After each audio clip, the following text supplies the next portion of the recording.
I Love You Ines is a part actually of a bigger project that I did at that time, and it's one of, I think, 3 films altogether, book and like the whole exhibition. And I started that project like from different kind of entries into the subject that I was interested, and mainly was like the space of the living room and some ideas in standardization of the space, the usage of a kind of domestic space, of kind of female habitat. And for this film especially, I was also interested in the idea, in like the filmatic and cinematic idea of soap operas, melodramas, and like the register that they're using, like the cheapest tools that they're using to tell the story, which can, and how much of trust the viewer gives you, and what do you offer and what do you get. And also one of the inputs was like the text is based on the text of Nikola Tanhofer, who is cinematographer who wrote the one of these kind of main books for the cinematography in Zagreb, on which the Academy of Drama Arts is still using and working, and it's the basis for how do you the lightning of a person. So you have this 3-point lightning, and he said that when making the dialogue we can use less in order to support the other person's ideas, which is also connected in a sense in the idea of the dialogue and in the idea of the couple, that like being in the couple means to support other ideas or stands or positions. So it's this kind of binary language that I was somehow interested. And also the part of the text was used from the soap opera which was popular at the time in Croatia, in which this is like the moment in which Ines and Marko are breaking up in the, I don't know, 155th episode. Plus also that idea of kind of open end, how do you build open end structure in which you are trying to kind of to finish it for some certain amount of time, but still opening up the interest and kind of preparing the setup for the next episode.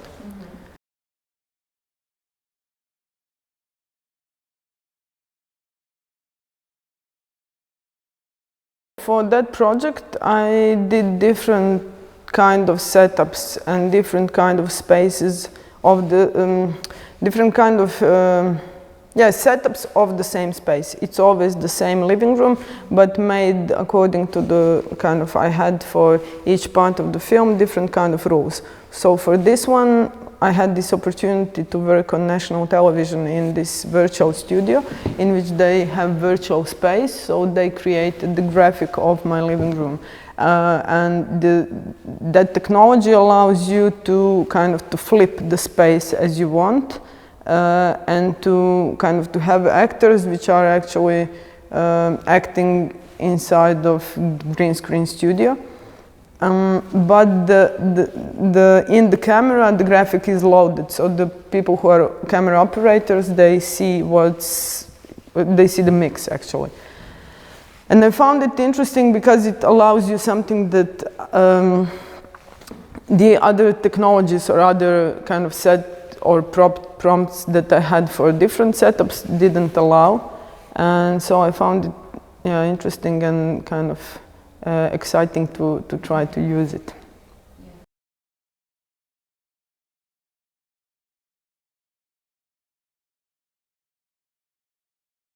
About Tanja Vrvila and Damir Bartol-Indoš, I know them for quite some time, some years, and we work together on different kind of projects because they are, except they act, I mean they don't act in any kind of standard role of actor. She's doing the film festival and he's kind of doing the very physical performative theater. But I found them interesting because they are not actors in the kind of this classical sense. Because I was always, I think it's just completely different kind of cinema and different kind of demand that a director is asking from the actor than what I'm interested in. So I'm always kind of afraid how to work, because what one of my friends who is actor always says, like, why did you call me, you know, you call me and then you ask me not to act, you know.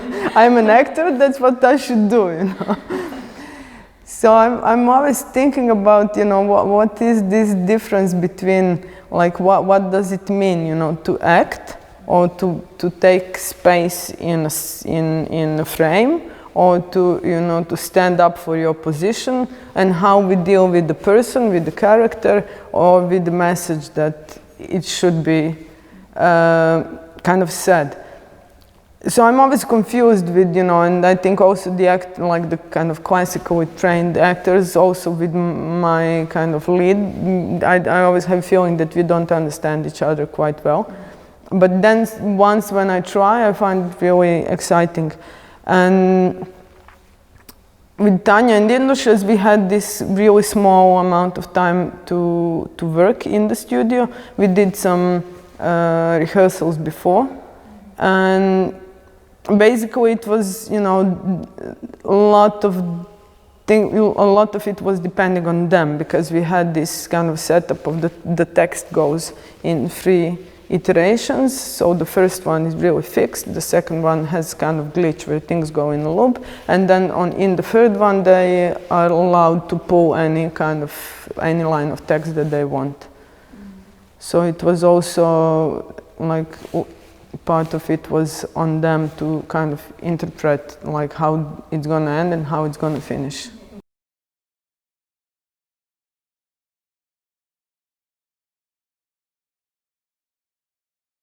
Deconstruction in this film goes into the direction of the soap operas, but it goes also into direction with the film, how it works in general, how the studio, what is that frame that, you know, it's framed, and how easy we get someone to believe in, you know, and whatever we do. I mean, I think in this film, it's, you know, people get sad at the end, even though they see the cameraman standing behind, even though they see it's acting, even though they see everything, they still get something comes through, you know, through the image, through the medium. And I'm always thinking about, you know, what is that actually kind of allows you to, or kind of sucks you in or catches you, because it's not all that it's perfect. It can be completely like ruined from in the sense of structure, and in the film that I'm interested in kind of research in the film, and how you know, how do you do it on many different levels. And when film is interested, I'm interested in all the varieties that somebody was trying to grab. So I'm not kind of dedicated to the one genre or something. That, I mean, I also love Marvel, as you know from last night. Which also allows you, these 2 hours of not thinking of anything. I appreciate that a lot, you know, so I think it's very rare to get that certain amount of impression. But then with the soap operas, my problem is that, you know, they're just too one-dimensional, you know, there is no layers. It's just this kind of sad story, sad narrative, and very like fast, you know, we need, like, and we have setup of the tools for somebody being sad, for crying, for being, I don't know, happy, being like this or like that. So it's kind of almost prepared tool for something that it's like the product. It's like capitalism. So I'm not interested in that sense, in that.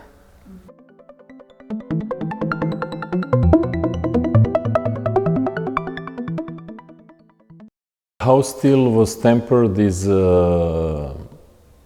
mixed media animated film. It's a short film about telling a story about father and son who are going on the vacation in the little trip in the factory where father once lived. This factory is an abandoned space, completely empty, ruined and destroyed space. And on this little trip, when they're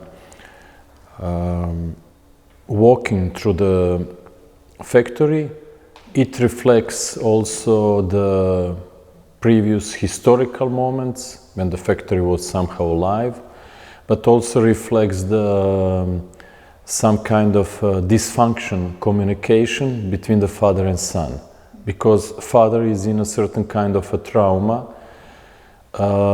because we can say that father once was in the role of protector of the family, someone who was feeding the family, and now when he lost the job, this role is in dysfunction also.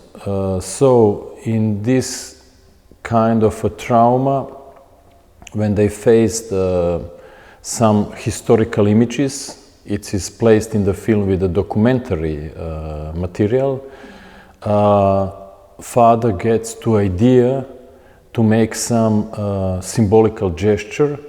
It is also like a little ritual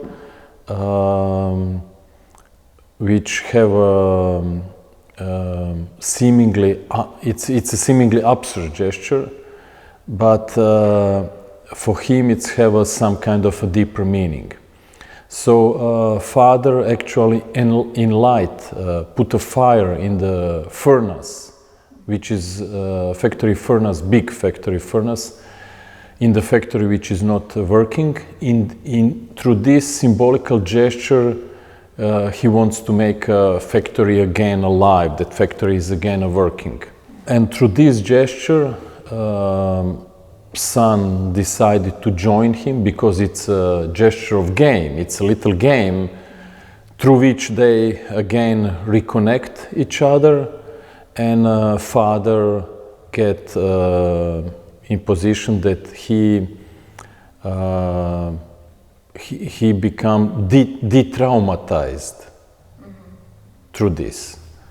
So, in a certain way, I wanted to say and to show that even these kind of small gestures, seemingly absurd gestures, can be from a big importance in our lives.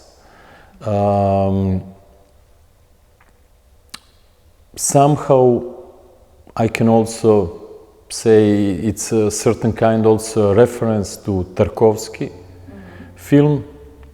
In the film Sacrifice, when grandfather saying the story to a little child, to his grandson, about the monk who was every day through the years going to one old tree, dead tree, and he was giving water to the tree which is not, which was dead. And once, after many years, this tree was starting to be alive. But of course, in this film, the factory will not become alive again. But in a certain way, like in art, we have performances which are seemingly absurd, but they are just a symbolical, very strong symbolical gestures. Through these kind of rituals and the games, somehow we are exercising also not to be in attachment with our identity, not to observe and to see and to be attached without, let's say, tragical, traumatic or sad identity. So if you exercise this kind of distance, like through the game, because through game you overcome the prejudice, you overcome the barriers, You don't perceive yourself too much serious. If we exercise this kind of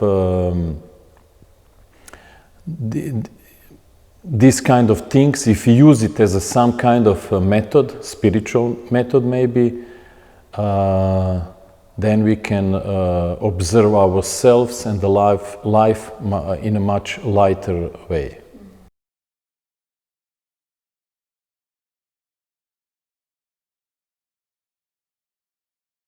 This gesture is also certain kind of a protest gesture, so somebody can find also inner strength in it.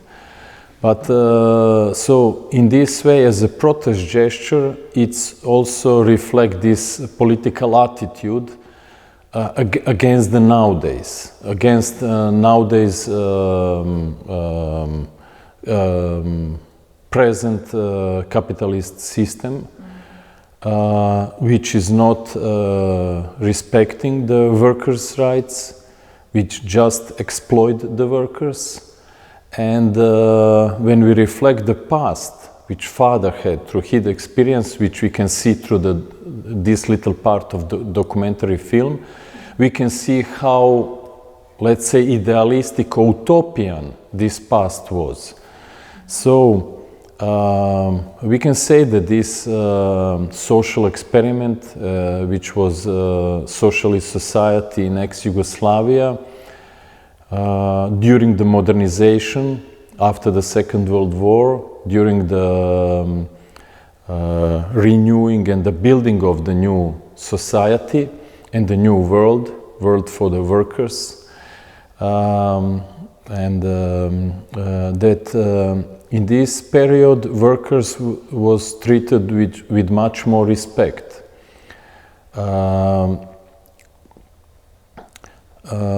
Workers was in this period much more present in the media, in the newspapers, in the documentary films on television. But comparing the nowadays, we can see in the media only empty celebrity stories. In a certain way, also through these images, this archival footage, which father and son found in the factory, we can see also this enthusiasm which was exist in this past during the socialism. Enthusiasm of building a new world, enthusiasm of workers, students and people, citizens who've been willingly working for common good. This idea that collective is working something for the common good now in capitalism don't exist anymore. So this is also some important statement in the film.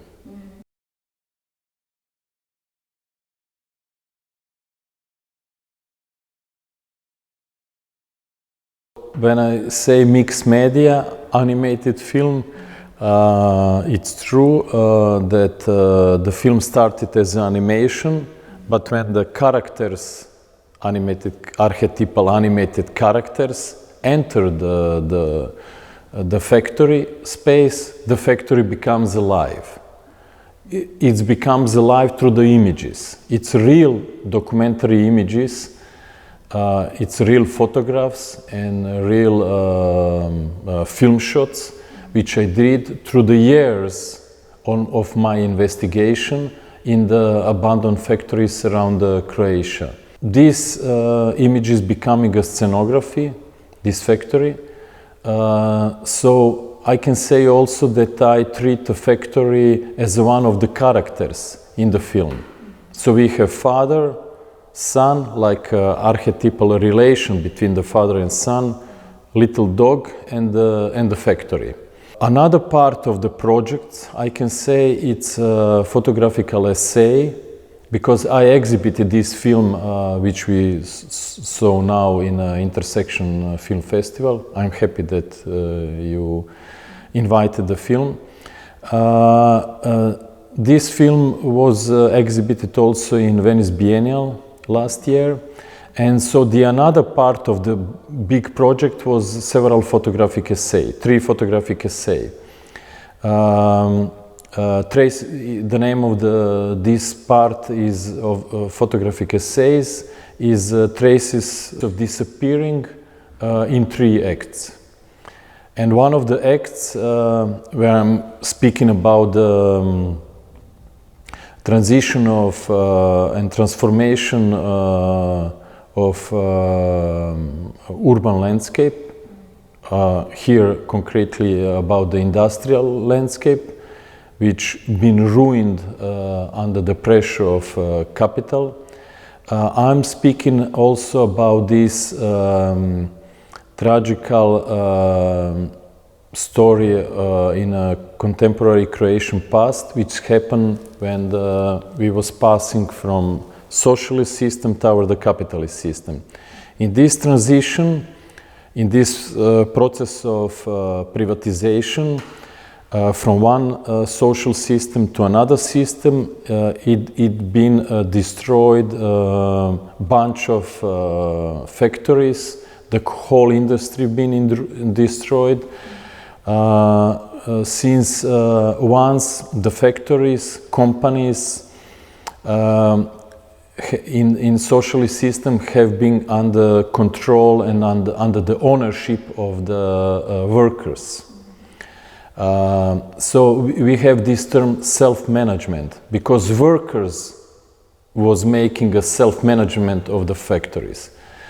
But now when we pass this process of privatizations, these all factories which been placed in the city, in the suburb of the city, have been destroyed, have been sold for very cheap money to few politicians who've been ruined it, robbed it, and destroyed it because this was, let's say, good positions to build something new.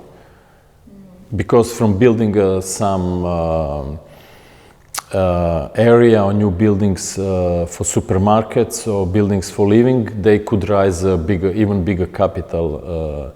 So that was the reason how it was destroyed. So I was making photographic research through the years, 13 years of investigation. So I have a bunch of these, many of these photographs of the factories, but only empty shots of the empty architecture. And since the photographic essays looks a little bit cold, I wanted to make animated film to show the destinies of these spaces and the people who've been working and, let's say, symbolically living in these spaces and through these spaces. So I raised the destinies of these spaces and these persons in some kind of abstract, archetypal level, and they become like animated characters, and through this we can see the relations of the father and son who are placed in one factory, but actually this factory is created through the many images and destinies of the many factories.